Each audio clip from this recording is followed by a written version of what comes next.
Hello friends. तो हम लोग जो है बहुत सारे एग्ज़ाम्स को देखते हुए, जैसे बिहार दरोगा, बीपीएससी और बहुत सारे एलपी टेक्नीशियन, सब एनटीपीसी, ये सभी को यह बोर्ड एग्ज़ाम्स में बहुत सहूलियत होती है यहाँ से ऑब्जेक्टिव क्वेश्चन के लिए। तो ये हम लोग हर एक चैप्टर का टॉपिक वाइज ऑब्जेक्टिव और सब्जेक्टिव को हम लोग कवर करेंगे। ऑनलाइन टाइप का होगा और हम लोग प्रैक्टिस सेट भी शुरू करेंगे।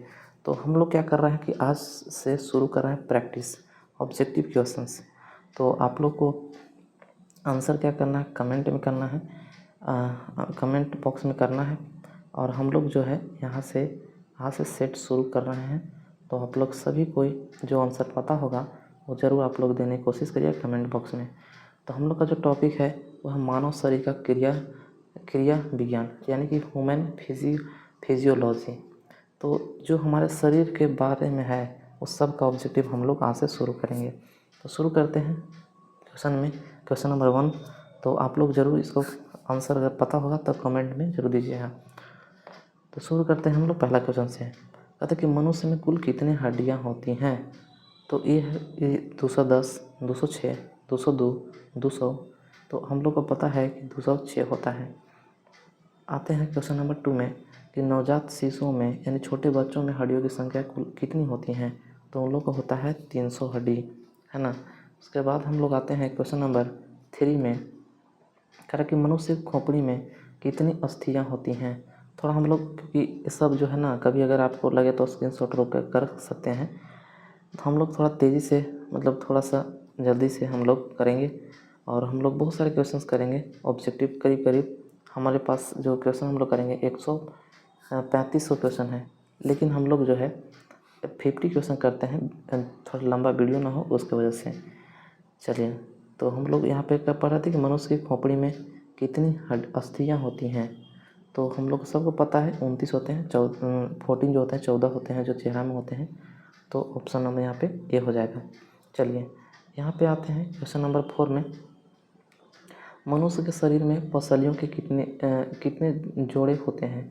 कितने जोड़े होते हैं, आपसे जोड़ा पूछा है। तो आप लोगों को पता ही होगा कि 12 जोड़ यहाँ पर पसलियाँ पाई जाती है ना। तो हम आते हैं क्वेश्चन नंबर 5 में। अगर मानव शरीर की सबसे छोटी हड्डी कौन है।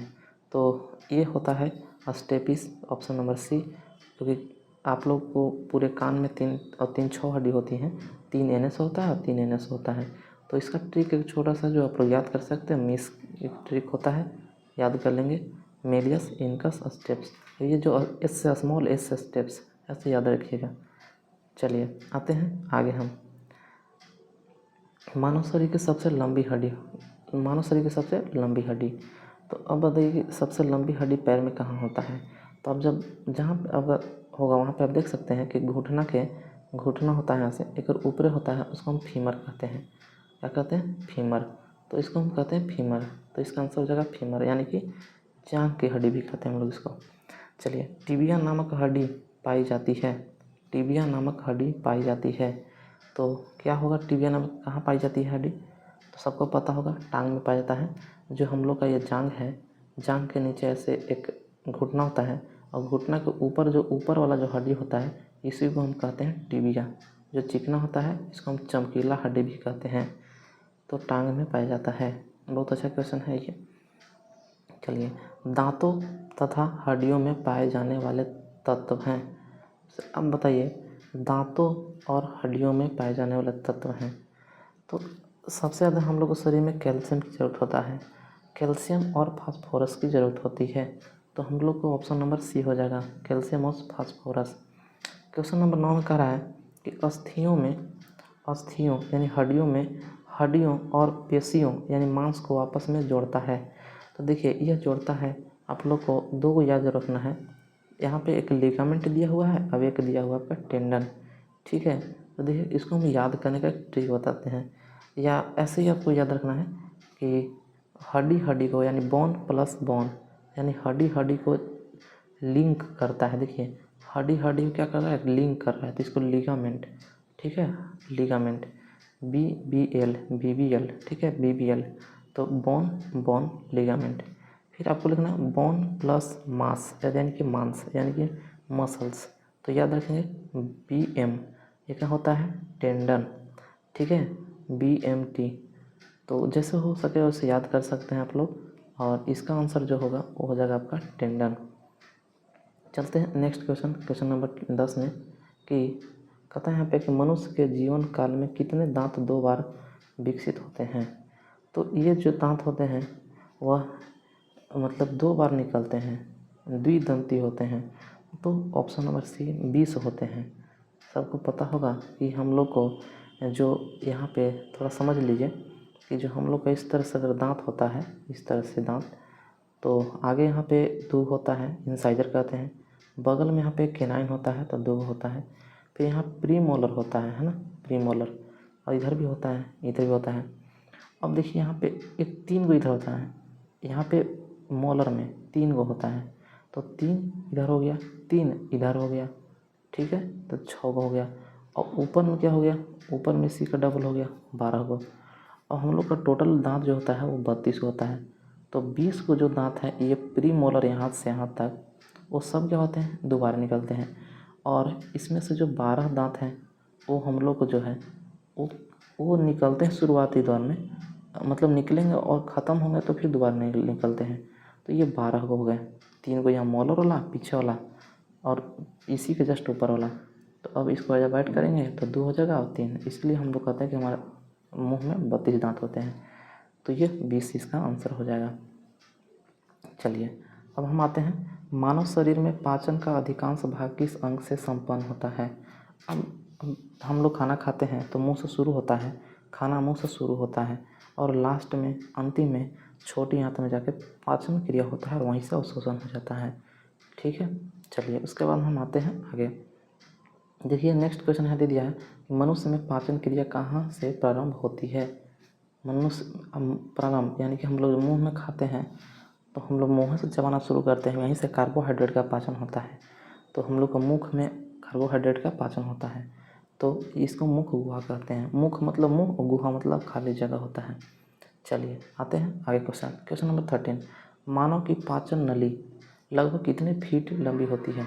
देखिए ऐसा हम लोग 8 से 10 मीटर तो हम लोग याद कर लेते हैं रट के मीटर में, लेकिन अगर कई बार फीट में देता है, देखिए कहीं कहीं आपको बुक में 8 से 9 मीटर भी लिखा रहता है, तो कन्फ्यूज नहीं होना है। लेकिन यहाँ पे फीट में पूछ दिया है, यहाँ फीट में पूछ रहा है, फीट में, ठीक है, यहाँ क्या पूछ रहा है, फीट में। तो अब पता फीट में जो है थोड़ा सा देखते हैं हम लोग, हाँ फीट में यहाँ देखता है, तो फीट में हम लोग को जो बताना है तो थोड़ा सा देख लेते हैं हम लोग, कहाँ चलेगा, यहाँ पे है फीट में जो है। तो ये लगभग इसका हम लोग इसमें दिया हुआ है, ऐसे तो लगभग 30 फीट के करीब होता है, लेकिन यहाँ पे जो है ना वहाँ पे 24 दिया हुआ है सबसे ज़्यादा है, तो इसलिए हम लोग इसको 24 लेते हैं, ठीक है। Option number D. चलिए आते हैं आगे। देखिए यहाँ क्वेश्चन आया है कि मुख में मंड, मतलब मंड पर समझिए ना कार्बोहाइड्रेट, इसका नाम है कार्बोहाइड्रेट, ठीक है, कार्बोहाइड्रेट। जैसे हम लोग दवाई खाते हैं ना, दवाई, तो दवाई के ऊपर जो परत बना होता है वो भी कार्बोहाइड्रेट का ही होता है, ठीक है। तो आपसे पूछा कि मुख में मंड यानी स्टार्च यानी कि कार्बोहाइड्रेट का जो शर्करा में पाचन किसके द्वारा होता है, तो मुंह में के सबसे जो मतलब एंजाइम है जो निकलता है वो है टाइलिन, ठीक है, टाइलिन। तो टाइलिन इसका पाचन करता है मुख में, और इसीलिए ये जब लार में सनाता है तो ये मीठा लगता है हम लोग को, है ना। अब आता है दूध प्रोटीन को पचाने वाले एंजाइम, दूध प्रोटीन को पचाने वाले एंजाइम। देखिए पेट में 2 तरह के एंजाइम निकलते हैं, एक रेनिन और एक पेप्सिन, रेनिन और पेप्सिन। तो ये तो नहीं, ये जो है रेनिन यही दूध को पचाता है, तो याद रखेंगे कि रेनिन, ठीक है। आइए लास्ट एक क्वेश्चन है 16, मतलब नेक्स्ट पेज पे चले जाएंगे फिर हम लोग, कि अधिकतम पोषक तत्व रक्त में कहाँ से अवशोषित होते हैं। तो हम लोग आपको बताया था आप लोग को कि जो हम लोग का जब खाना अंतिम रूप से पाचन जो अवशोषित होता है वो छोटी आंत के इलियम में होता है, तो इलियम तो दिया नहीं है, इसलिए हम छोटी आंत यहाँ पे ऑप्शन नंबर सी हो जाएगा। चलिए हम आते हैं आगे नेक्स्ट पेज पे, क्वेश्चन नंबर 17 क्वेश्चन नंबर 17 है। यहाँ पे हम लोग देखेंगे कि लार में कौन सा एंजाइम पाया जाता है। देखिए अभी जस्ट हम लोग कहें कि खाना जब हम खाते हैं तो उसमें जो है लार में टाइलिन एंजाइम निकलता है जो हम लोग के मुंह में कार्बोहाइड्रेट का पाचन करता है, तो इसको ध्यान में रखना है। चलिए आते हैं क्वेश्चन नंबर 18। मुख से निकली लार किसका पाचन करती है? देखिए अभी जस्ट हम लोग कुछ क्वेश्चन के पीछे देखे थे तो उसमें क्या लिख दिया था कि मुख, वहाँ लिख दिया था कि स्टार्च का पाचन, है ना। तो मुख में किसका पाचन होता है? स्टार्च का। तो हम लोग वहाँ पढ़े थे कि स्टार्च का पाचन कौन करता है मुख में, तो बताइए वहाँ पे हम लोग पढ़े थे टाइलिन, और यहाँ दे दिया है उल्टा क्वेश्चन कर दिया है कि मुख में निकली लार किसका पाचन करती है, तो यहाँ स्टार्च का पाचन करती है। ठीक है, चलिए आते हैं आगे 19 क्वेश्चन 19। कि निम्नलिखित में से किस अम्ल की उपस्थिति मानव पेट में होती है? मानव के पेट में जो है अम्ल निकलता है उसका नाम है HCl, तो इसको बोलते हैं हाइड्रोक्लोरिक अम्ल, यानी ऑप्शन नंबर बी। तो ये हो गया आपको हाइड्रोक्लोरिक अम्ल। चलिए हम आते हैं आगे, जल्दी से क्वेश्चन को हम लोग आगे बढ़ते हैं। 20 में पचे हुए भोजन में मौजूद विषैले पदार्थों का कौन सा अंग चूषण करता है? अब देखिए हम लोग खाना खाते हैं तो कुछ विषैले भोजन में विषैले पदार्थ आ जाते हैं, तो उसका जो है उसको जो मारने का काम करता है, तो आप लोग पता होगा कि हम लोग को यकृत होता है ना, या लीवर वहाँ से पित्त निकलता है और वही आने क्या करता है? मारता है। तो ऑप्शन नंबर डी हो जाएगा, क्योंकि वहाँ क्षार होता है तो क्या करता है? पहले मार देता है। चलिए आते हैं आगे, यानी कि याद रखिएगा कि पचे हुए भोजन में मौजूद विषैले पदार्थ का कौन सा अंग चूषण करता है? सॉरी, यहाँ पे है कि पचे हुए भोजन में मौजूद विषैले पदार्थ का कौन सा अंग चूषण करता है? हाँ वही है, यकृत है। चलिए आते हैं हम आगे। पेप्सिन है एक, आप लोग जानते हैं रेनिन और पेप्सिन नहीं बताते, पेट में 2 एंजाइम निकलता है, तो यह एक क्या है? एंजाइम है। हार्मोन तो ब्लड में मिलता है ना, तो हार्मोन नहीं रखना है हम लोग को, ऑप्शन नंबर हो जाएगा ए, पेप्सिन। चलिए पेप्सिन बदलता है, अब यहाँ पे बहुत अच्छा क्वेश्चन है कि पेप्सिन बदलता है तो अब प्रोटीन को पेप्टोन में, ठीक है, किसको बोलता है? प्रोटीन को पेप्टोन में। तो याद रखेंगे, देखिए तो याद रखने का सबसे सिंपल तरीका है प से प्रोटीन, प से पेप्टोन, तो ऐसे ऐसे याद रख लेंगे। चलिए अब आते हैं क्वेश्चन नंबर हम लोग 23। पाचन क्रिया में प्रोटीन निम्नलिखित में से किस पदार्थ में बदल जाते हैं? पाचन क्रिया में प्रोटीन निम्नलिखित में से किस पदार्थ में बदल जाते हैं? अब कह रहा है, आप सोचिए कि पाचन क्रिया में प्रोटीन अब किस में बदलेगा, तो याद रखेंगे कि जब प्रोटीन का पाचन होता है अंतिम रूप से, तो वह अमीनो अम्ल में बन जाता है, क्योंकि 20 अमीनो अम्ल मिलकर एक प्रोटीन ऐसे करके निर्माण करता है। ठीक है, चलिए ऑप्शन नंबर सी हो जाएगा। 24 का आते हैं। 24 में कह रहा है कि पित्त निम्न में से किसके द्वारा पैदा किया जाता है? पित्त निम्न में से किसके द्वारा पैदा किया जाता है? तो सबको पता होगा यह यकृत द्वारा पैदा किया जाता है कि नहीं। चलिए आते हैं आगे, क्वेश्चन नंबर 25। पित्त, सॉरी कहाँ चला भाई, ये पित्त, हाँ आते हैं हम लोग यहाँ पे। पित्त जमा होता है तो सबका पता होगा पित्ताशय में, पी से हो गया, प से, ये भी प से, तो पित्ताशय में, क्योंकि लीवर में बनता है, गॉल ब्लैडर इंग्लिश में कहते हैं, उसमें जमा होता है, इसी में पथरी हो जाता है ना। आते हैं आगे। चलिए सर्वप्रथम रक्त परिसंचरण तंत्र का अध्ययन किसने किया था? रक्त परिसंचरण तंत्र का आपसे पूछ रहा है कि अध्ययन सबसे पहले किसने किया था? तो देखिए ये सबसे पहले किए थे विलियम हार्वे, ठीक है। कार्ल लैंडस्टीनर तो बताए थे ना, और ये सब तो कार्ल लैंडस्टीनर बताया था ना कि ब्लड ग्रुप के बारे में, तो ये था। चलिए आते हैं आगे। पेसमेकर का संबंध, भाई देखिए पेसमेकर का संबंध जो होता है वो होता है, आप लोगों को पता ही होगा कि हृदय से होता है। कई बार देखे होंगे कि पिक्चर उक्चर में होता है कि जो दिल जो होता है वहाँ पे धड़कना बंद कर देता है, तो ये इसी जो पेसमेकर के कारण जो होता है वहाँ दिल धड़कना बंद कर देता है, तो पेसमेकर का संबंध हृदय से है। ठीक है, चलिए क्वेश्चन नंबर आते हैं 28। 28 कहता है कि रुधिर दबाव ब्लड प्रेशर मापक यंत्र है। अब बताइए कि ब्लड जो हम लोग हैं उसको किससे मापते हैं? ब्लड प्रेशर जो है उसको हम किससे मापते हैं? तो देखते होंगे वो जो है यहाँ पे पहले होता था हाथ में ऐसे चिपका दिया जाता है, ऐसा हाथ होता है उसमें गोल गोल ऐसे चिपका दिया जाता है और उसमें हवा से भरा जाता था, उसका नाम है स्फिग्नोमैनोमीटर। क्या से? स्फिग्नोमैनोमीटर, स्फिग्नोमैनोमीटर, तो याद रखेंगे। चलिए आते हैं क्वेश्चन नंबर 29। जार्विक 7, जार्विक 7 है क्या है भाई? जार्विक 7 क्या है?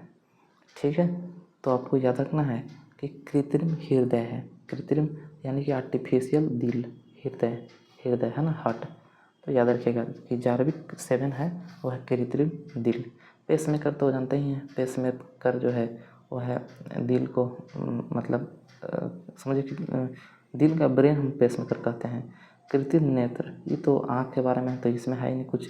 इलेक्ट्रॉनिक्स पैर, वो अलग जो है आर्टिफिशियल पैर लगता है वो। तो जार्विक 7 जो है वो रखिएगा याद। चलिए आते हैं नेक्स्ट क्वेश्चन में। कह रहा है कि मनुष्य के शरीर में हृदय को एक बार धड़कने के लिए कितना समय लगता है? तो आपको सबको पता होगा कि मनुष्य के शरीर में हृदय को एक बार धड़कने में कितना समय लगता है। तो आप लोग ज़रूर कमेंट में, बहुत अच्छा क्वेश्चन है, दिल से रिलेटेड है, तो आप लोग बताइएगा। 0.8 सेकेंड जो है वो लगता है एक बार। देखिए एक वो तो 72 बार धड़कता है ना जो 1 मिनट में, तो डायरेक्ट आंसर ये मत मार देंगे कि 1 मिनट में तो 72 बार धड़कता है, वो क्वेश्चन नहीं है यहाँ पे। क्वेश्चन पूछ रहा है ना कि हृदय को ना, यहाँ पे हृदय को एक बार धड़कने में, मतलब जैसे भी आप यहाँ हाथ रखेंगे ना दिल पे तो धड़केगा कितना सेकंड में? तो 0.8 सेकंड में। चलिए आते हैं आगे क्वेश्चन नंबर यहाँ पे 31। स्वस्थ मनुष्य में प्रति मिनट हृदय स्पंदन, यानी कि जब स्वस्थ मनुष्य है उसमें ब्लड जो होता है एक बार में, मतलब प्रति मिनट, मतलब ये स्वस्थ मनुष्य में प्रति मिनट हृदय स्पंदन कितना होता है, इसमें कितना बार होता है? ठीक है, प्रति मिनट, यानी एक बार में कितना धड़कता है वो, ऐसे समझिएगा। हाँ, अब यहाँ पे क्वेश्चन दिया गया है कि 1 मिनट में कितना हृदय धड़कता है, तो आप लोगों को पता होगा 72 बार धड़कता है कि नहीं? चलिए ऑप्शन नंबर सी हो जाएगा। चलिए यहाँ पे मानव शरीर में कितने कोष्ठ होते हैं? देखिए मान लीजिए कि ऐसे दिल आप समझ लीजिए, ऐसे दिल है, मतलब ऐसे तो नहीं होता है लेकिन आप समझेंगे, तो इसमें ना ऐसे आप 4 कर लीजिए, तो 1 2 3 4, ठीक है, तो ये 4 हम लोग को, तो हम लोग का 4 होता है, ठीक है। आइए, तो हर एक जीव में अलग अलग होते हैं भाई, 3 5 अलग अलग तरह के होते हैं। तो ये हो गया आपका। चलिए उसके बाद हम लोग आते हैं अगले क्वेश्चन में, है ना। अगले यहाँ पे आते हैं 33 में। देखिए क्वेश्चन का बहुत अच्छा है कि नाड़ी दर कहाँ से मापा जाता है? जो नाड़ी मतलब होता है ना जहाँ पे नस चलता है, तो हम लोग हाथ से क्या करते हैं, हम लोग मापते हैं, मतलब उसको देखते हैं हम लोग कि कहाँ पे, मतलब हम लोग कहाँ से उसको इजीली माप सकते हैं, ठीक है। तो सबको पता होगा कि जो नाड़ी मापाता है ना, वो हृदय से जो नस लगा होता है शरीर तक, तो उसको हम धमनी कहते हैं। क्या कहते हैं? धमनी। तो हम लोग धमनी से मापते हैं, है ना। सिरा ऊपर होता है ना, सिरा ऊपर होता है। अगर सिरा से होता ना तो शरीर के हम लोग ऊपरी ऊपरी जो भाग में दिखाई देता है शरीर के नस बुलू बुलू, उसमें माप लेते हैं, लेकिन वो शरीर से हट तक जाता है और उसमें शुद्ध रक्त होता है। लेकिन जब ओने से आता है ना ब्लड, तो धमनी से आता है, तो उससे मापा जाता है धमनी से। चलिए 34 क्वेश्चन, इसका ऑप्शन नंबर हो जाएगा बी। अब आते हैं नेक्स्ट 34 में। स्वस्थ मनुष्य का रक्तचाप यानी कि सिस्टोलिक और डायस्टोलिक होता है, तो आप लोगों को पता होगा 120 mm बटा 100 मतलब सॉरी 120 बटा 80 होता है। तो ऑप्शन नंबर हो जाएगा आपका ए, 120 बटा 80। चलिए आते हैं क्वेश्चन नंबर 35। सामान्य जीवन काल में मनुष्य का हृदय कितना बार धड़कता है? सामान्य जीवन काल में मनुष्य का हृदय कितना बार धड़कता है? भाई साहब ये तो बहुत ही गजब क्वेश्चन है, लेकिन कभी ना कभी तो काउंट किया हुआ होगा। चलिए बी, इसका आंसर है बी। क्या है? बी, 2 अरब। ठीक है, 2 अरब। देखिए इसको याद करने का बहुत अच्छा तरीका है कि मनुष्य का हृदय कितना बार, हृदय बंद हो गया ना तो दोबारा नहीं चालू होता है। देखिए 2 बार मतलब 2 अरब आ रहा है ना, अरब, तो दोबारा फिर एक बार धड़कना बंद हो गया ना तो दोबारा जो है ना, दोबारा बंद चालू नहीं होगा, इसलिए ऐसे याद रखिएगा 2 अरब। चलिए आते हैं आगे। शरीर की विशालतम धमनी है, शरीर की सबसे विशालतम। देखिए हम लोग जब हट है ना, हट, तो उसमें जब हट हम लोग पढ़ते हैं तो हट है, तो इसमें से निकलता है धमनी, मेन धमनी। ठीक है, मेन धमनी जो ब्लड यहाँ से इसमें पंप होता है, यहीं से ना पंप होता है, ऐसे पंप होता है यहाँ से। तो वो उससे पूछ रहा है कि शरीर के सबसे बड़ी जो धमनी है उसका क्या नाम है कि नहीं। तो चलिए उसका नाम हो जाएगा आपका, पता है आप लोग को, एरोटा नाम है, एरोटा। इंग्लिश में यहाँ नाम दिया है एरोटा, तो हम लोग इसका ऑप्शन नंबर बी करेंगे, एरोटा। चलिए आते हैं क्वेश्चन नंबर ये, इसको हम एरोटा, इनसे महाधमनी हम लोग कहते हैं ऐसे एरोटा को हिंदी में। 37, स्वस्थ मनुष्य के शरीर में रक्त की कुल मात्रा कितना प्रतिशत होता है। ये कह रहा है कि स्वस्थ मनुष्य के शरीर में रक्त की कुल मात्रा कितनी होती है। तो चलिए 37 का हो जाएगा आपका ऑप्शन नंबर सी। शरीर के वजन का 7% होता है। जितना आपका शरीर है ना, उसका शरीर के वजन के हिसाब से 7% हमारा शरीर में क्या होता है, ब्लड होता है। चलिए आते हैं क्वेश्चन नंबर 38। एक वयस्क में रक्त का औसतन आयतन होता है। भाई साहब ये तो सबको पता होगा ना, 5 से 6 लीटर होता है। तो आपका 38 का सी हो जाएगा। चलिए आते हैं नेक्स्ट क्वेश्चन 39। मानव शरीर का पीएच मान होता है। तो मानव शरीर का पीएच मान होता है आप लोग को 7.4 होता है। तो ये पीएच मान में हम लोग फिर से देखेंगे, जो मतलब वो है, ये तो ऑब्जेक्टिव है ना, तो ऑब्जेक्टिव के लिए सब्जेक्टिव ही हम लोग देखेंगे। देखिए कह रहा है नेक्स्ट, हाँ इसका आंसर हो जाएगा 7.4।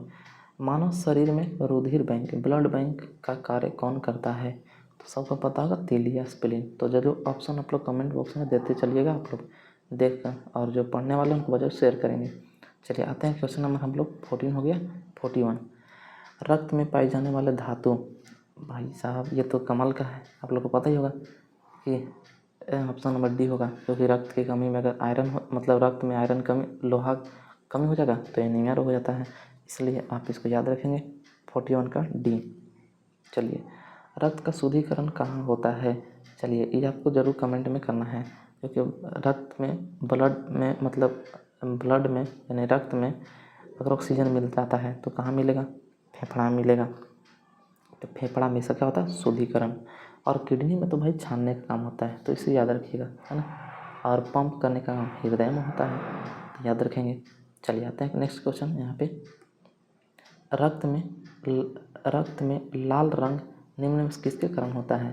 तो सबको पता है हीमोग्लोबिन के कारण होता है, तो ऑप्शन नंबर बी है। चलिए आते हैं नेक्स्ट।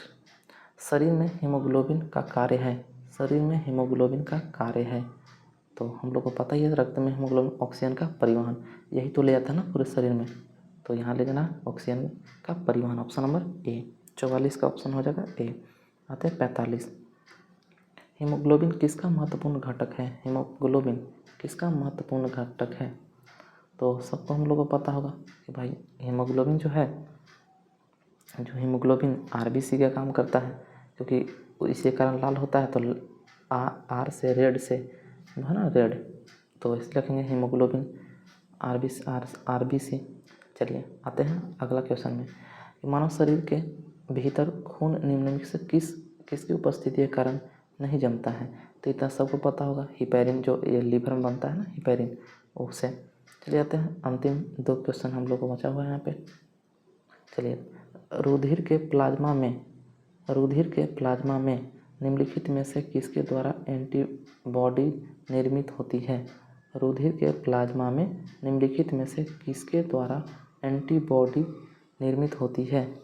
तो सबको हम लोग को पता होगा कि एंटीबॉडी जो होता है वो लिम्फोसाइट होता है, और वो कौन सा लिम्फोसाइट, तो टी लिम्फोसाइट होता है ना, टी लिम्फोसाइट, क्योंकि यही मारता है ना रुधिर में। यह देखिए रुधिर के प्लाज्मा में निम्नलिखित में से किसके द्वारा एंटीबॉडी निर्मित होता है। तो याद रखिएगा टी लिम्फोसाइट, यहाँ पे लिम्फोसाइट दिया हुआ है। चलिए लाल रक्त कणिकाओं का शमशान कहा जाता है, मतलब लाल रक्त कहाँ मरते हैं। तो सबको पता होगा भाई कि लाल रक्त जो होते हैं लास्ट में कहाँ जाकर मर जाते हैं, तो ये होते हैं बलिहा में। कहाँ होते हैं, बलिहा में इसको बोलते हैं। इसीलिए तो इसको देखिए, जैसे कोई व्यक्ति मरता है तो जाके कब्र में वहाँ जगह था ना शमशान में, तो वही शमशान यहाँ का रहा है। तो कहाँ चला जाता है मरने के बाद, बलिहा में, तो याद रखेंगे बलिहा। आते हैं हम लोग आगे 48 क्वेश्चन। 49 अब आते हैं लास्ट क्वेश्चन है। शरीर में लाल रक्त कणिकाओं कितने दिन तक जीवित होते हैं। तो सबको पता होगा भाई, रात 120 दिन होते हैं ना, लाल आरबीसी का जीवन काल 120 दिन होता है। और हम लोग अंतिम जो क्वेश्चन है फिर हम लोग करेंगे, यही लास्ट हम लोग अंतिम क्वेश्चन रखते हैं। मानव शरीर में लाल रक्त कणिका का निर्माण कहाँ होता है? तो ये आप लोग को सबको कमेंट में देना है, लेकिन इसका ऑप्शन नंबर डी होता है। कहाँ? अस्थि मज्जा में। तो हम उसके बाद 51 में करेंगे। और आप लोग को अगर वीडियो अच्छा लगता है तो ज़रूर कमेंट करिएगा। लंबा वीडियो होने के कारण हम इसको जल्दी ज़्यादा हम नहीं कर पा रहे हैं, लेकिन हम लोग इसका ज़रूर पार्ट 2 लाएंगे। Thank you.